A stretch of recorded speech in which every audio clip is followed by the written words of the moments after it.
नमस्कार दोस्तों, स्वागत है आप सभी का एक बार फिर से हमारे YouTube चैनल ट्रैवलर एमी में। आज के इस वीडियो में हम बात करने वाले हैं 12 ज्योतिर्लिंग के बारे में। देश भर में शिवरात्रि के समय भक्तिमय माहौल बना रहता है। सुबह से ही शिव मंदिरों में भक्तों का तांता लगा रहता है।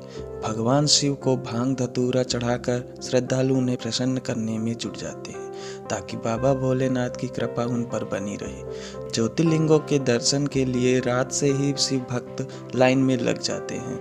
हर 12 ज्योतिर्लिंगों में श्रद्धालुओं की कतार लगी रहती है। पुराणों के अनुसार जहाँ जहाँ ज्योतिर्लिंग है उन 12 जगहों पर भगवान शिव स्वयं प्रकट हुए थे।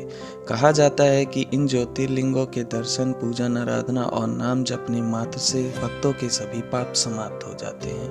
बाबा भोलेनाथ की विशेष कृपा बनी रहती है। तो आइए आज के इस वीडियो में हम आपको 12 ज्योतिर्लिंगों के बारे में संक्षिप्त जानकारी प्रदान करते हैं। नंबर 1, सोमनाथ ज्योतिर्लिंग। सोमनाथ मंदिर गुजरात के काठियावाड़ क्षेत्र में समुद्र किनारे स्थित है। चंद्रमा ने भगवान शिव को आराध्य मानकर पूजा की थी और चंद्रमा को सोम भी कहते हैं, इसलिए इसी नाम पर इस ज्योतिर्लिंग का नाम सोमनाथ पड़ा। यह भारतीय इतिहास तथा हिंदुओं के चुनिंदा और महत्वपूर्ण मंदिरों में से एक है। इसे आज भी भारत के 12 ज्योतिर्लिंगों में सर्वप्रथम ज्योतिर्लिंग के रूप में माना हुआ जाना जाता है। गुजरात के सौराष्ट्र क्षेत्र के वेरावल बंदरगाह में स्थित इस मंदिर के बारे में कहा जाता है कि इसका निर्माण स्वयं चंद्रदेव ने किया था, जिसका उल्लेख ऋग्वेद में स्पष्ट है। नंबर 2, मल्लिकार्जुन ज्योतिर्लिंग। मल्लिकार्जुन मंदिर आंध्र प्रदेश के कुर्नूल जिले में कृष्णा नदी के तट पर स्थित है। माना जाता है कि इस ज्योतिर्लिंग के दर्शन से सात्विक मनोकामनाएं पूरी होती है और दैविक व भौतिक पाप नष्ट हो जाते हैं। श्री सैलम नाम ज्योतिर्लिंग आंध्र प्रदेश के पश्चिम भाग में कुर्नूल जिले के नल्लामल्ला जंगलों के मध्य श्री सैलम पहाड़ी पर स्थित है। यहाँ शिव की आराधना मल्लिकार्जुन नाम से की जाती है। मंदिर का गर्भगृह बहुत छोटा है और एक समय में अधिक लोग नहीं जा सकते।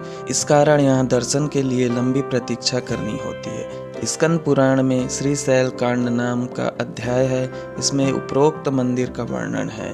इससे इस मंदिर की प्राचीनता का पता चलता है। तमिल संतों ने भी प्राचीन काल से ही इसकी स्तुति गाई है। कहा जाता है कि आदि शंकराचार्य ने जब इस मंदिर की यात्रा की तब उन्होंने शिवनंद लहरी की रचना की थी। श्री सैलम का संदर्भ प्राचीन हिंदू पुराणों और ग्रंथ महाभारत में भी आता है।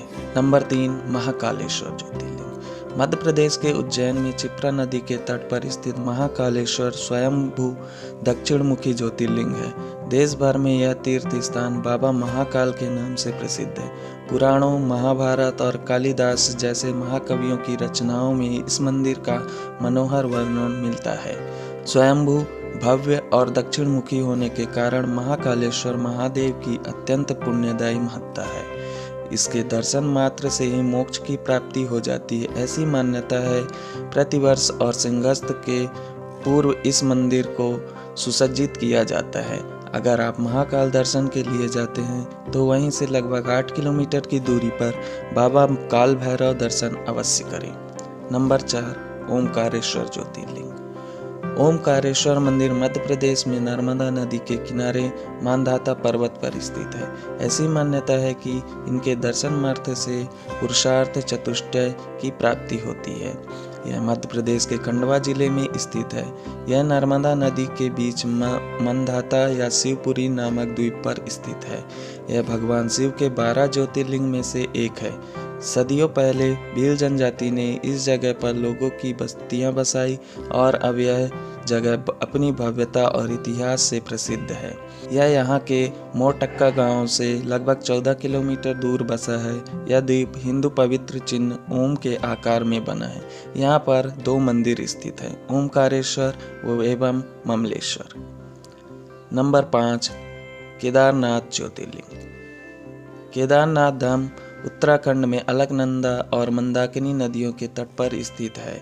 यहीं श्री नर और नारायण की तप स्थली है।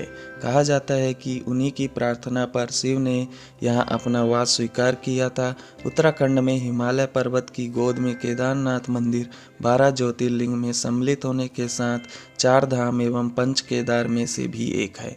यहाँ की प्रतिकूल जलवायु के कारण यह मंदिर अप्रैल से नवंबर माह के मध्य ही दर्शन के लिए खुलता है। नंबर 6, भीमाशंकर ज्योतिर्लिंग। भीमाशंकर ज्योतिर्लिंग महाराष्ट्र में पुणे से करीब 100 किलोमीटर दूर स्थित है। यहाँ स्थित शिवलिंग काफ़ी मोटा है, इसलिए इसे मोटेश्वर महादेव भी कहा जाता है। यह पश्चिमी घाट के सह्याद्री पर्वत पर स्थित है।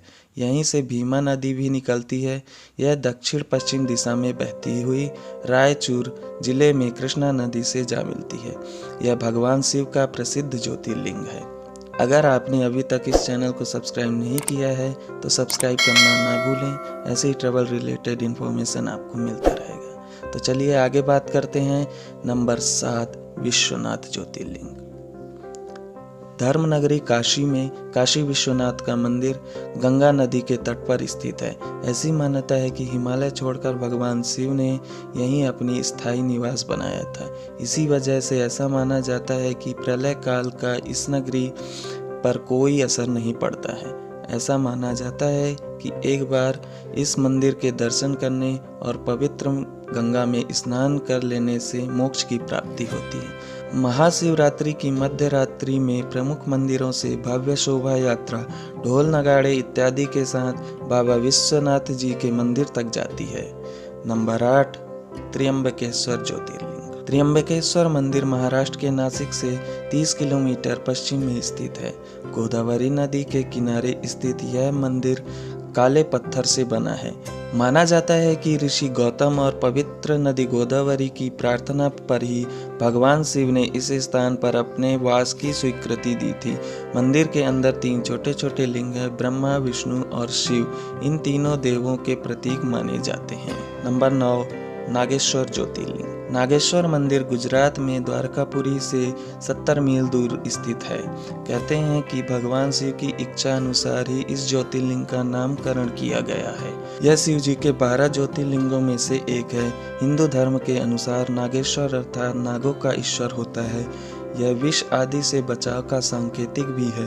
रुद्र संहिता में इस भगवान को दारुकावनी नागेशम कहा गया है।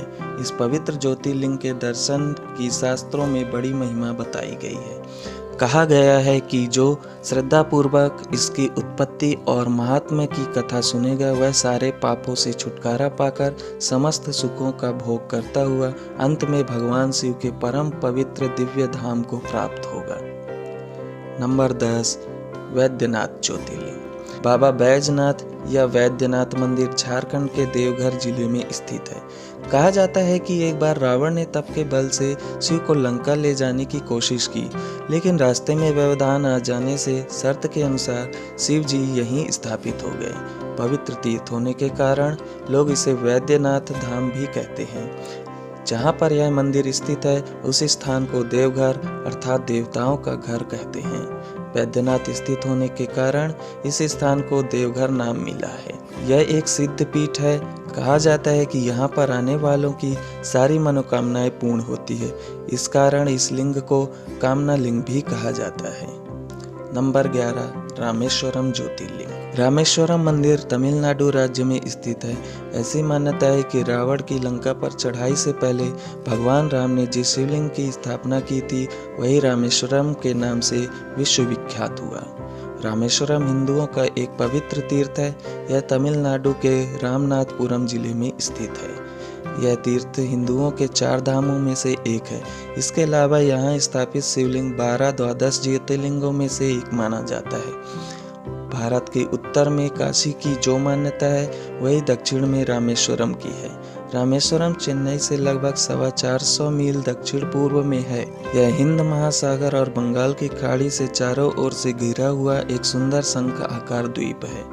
बहुत पहले यह द्वीप भारत की मुख्य भूमि के साथ जुड़ा हुआ था, परंतु बाद में सागर की लहरों ने इन मिलाने वाली कड़ी को काट डाला, जिससे वह चारों ओर पानी से घिरकर टापू बन गया। यहाँ भगवान राम ने लंका पर चढ़ाई करने से पूर्व पत्थरों के सेतु का निर्माण करवाया था, जिस पर चढ़कर वानर सेना लंका पहुंची व वहां विजय पाई। बाद में राम ने विभीषण के अनुरोध पर धनुषकोटि नामक इस स्थान पर यह सेतु तोड़ दिया था।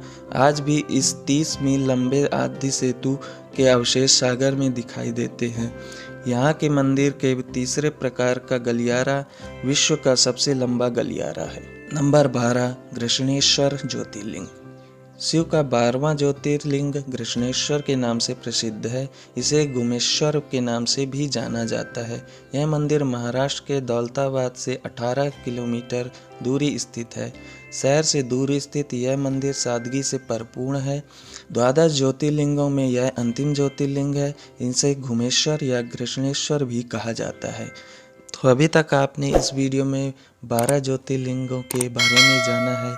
अगली वीडियो में आपको सभी 12 ज्योतिर्लिंगों के डिटेल में जानकारी उपलब्ध कराई जाएगी। आशा है कि यह वीडियो आपको पसंद आया होगा। साथ ही कमेंट कर बताएं कि आप कौन कौन सी ज्योतिर्लिंगों के दर्शन कर चुके हैं। ऐसी ट्रैवल संबंधित वीडियो देखने के लिए चैनल को सब्सक्राइब करना ना भूलें। तब तक के लिए धन्यवाद।